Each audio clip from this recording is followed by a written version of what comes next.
او دې خوا ته بیا دا ښایسته ښایسته ګلان دا شلومبې دي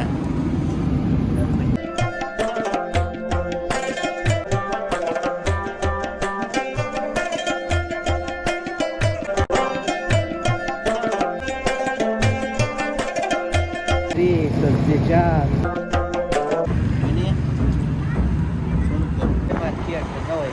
کار لاندې ده هغه د پیرکي پخېږي.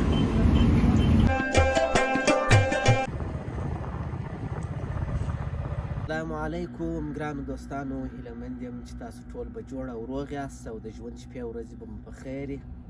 د غرمې ټیم ده نو غوښتل مې چې ولاړ شم بازار ته وګرځېږم، یو څه کار مې و نو فکر مې وکړ چې تاسو ته به ولاګ هم جوړ کړم. نو دا اوس پیله نن پاینو مینه کې یم، زما شاته چې وینې یو نوی څلور لارې جوړ شوی وي نو غوښتل مې چې دغه هم در باندې ووینم. نو بیا وروسته ځو د خیره سره ښار ته، نو تاسو دا ولاګ را سره تعقیب کړئ.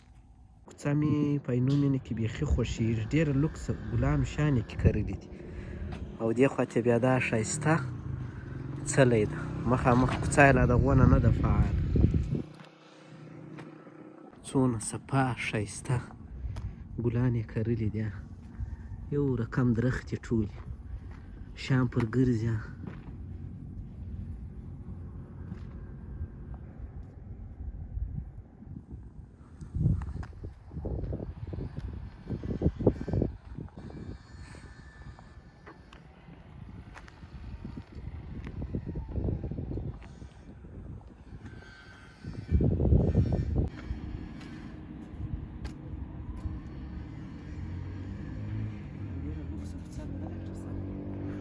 دغه د پیرکي پخېږي، دا ګندنې والا ده.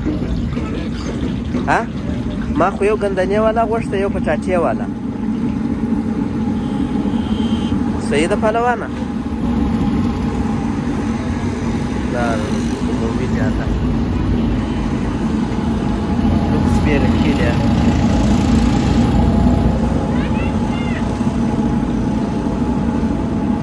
نو هغه هوایي پل ده.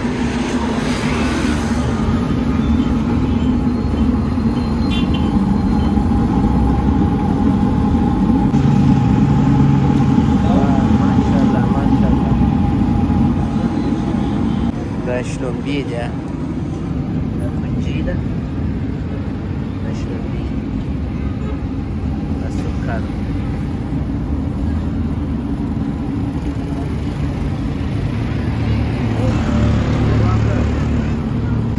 دا زما د خوښېږي د ګندنې والا.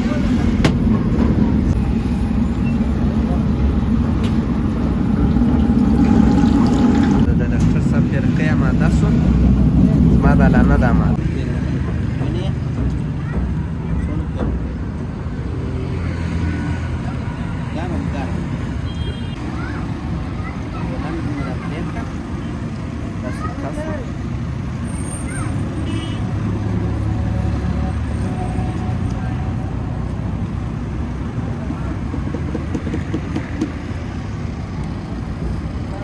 څنګه خوند دی؟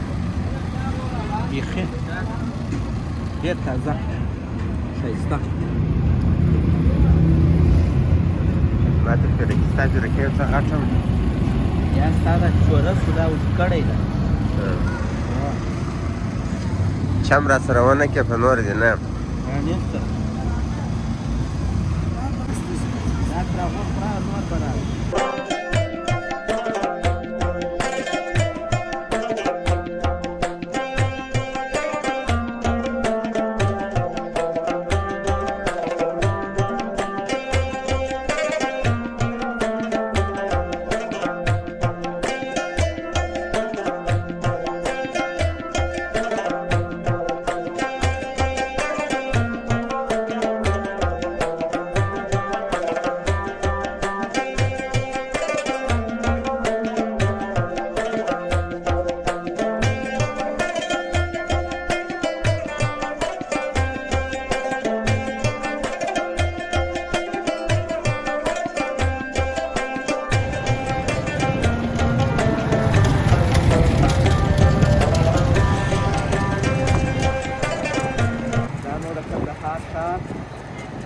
دا ده بس موږ هم څوکه څوکه روان یو تاسو یې وینو او موږ خپله یې وینو نو ته اجازه راسره تعقیب کړي موسیقان د بعد زیات ده نو په دې خاطر مې خبرې لږ څه کوي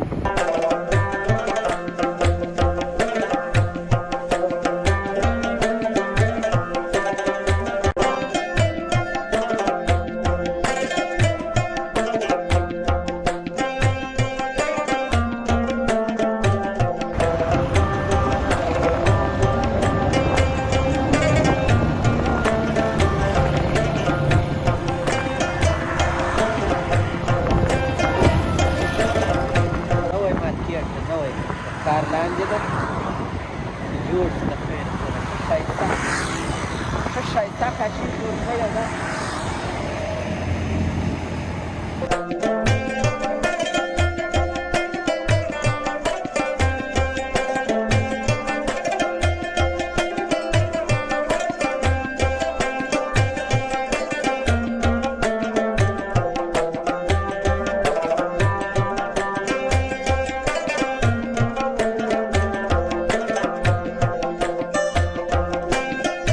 دا د میوې ترکاري سبزیجات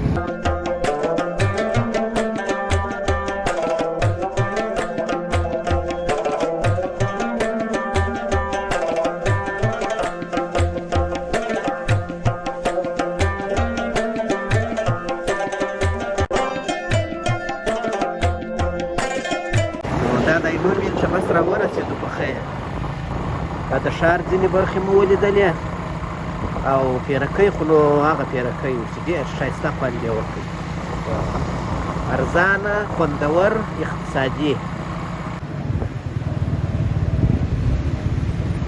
دا د اینو مینه اوله فواره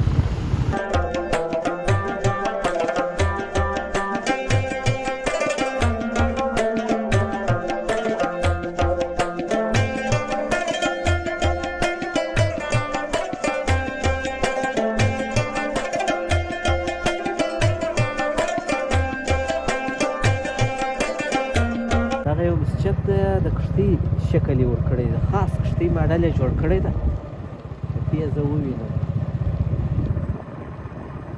دا د پلازې مسجد ته دا څنګ کې پلازا ده کورونه دي او دغه یې مسجد کار یې اوس هم جریان لري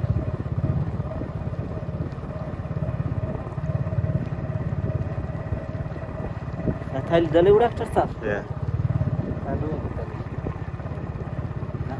دا کشتیان چې کشتۍ خاص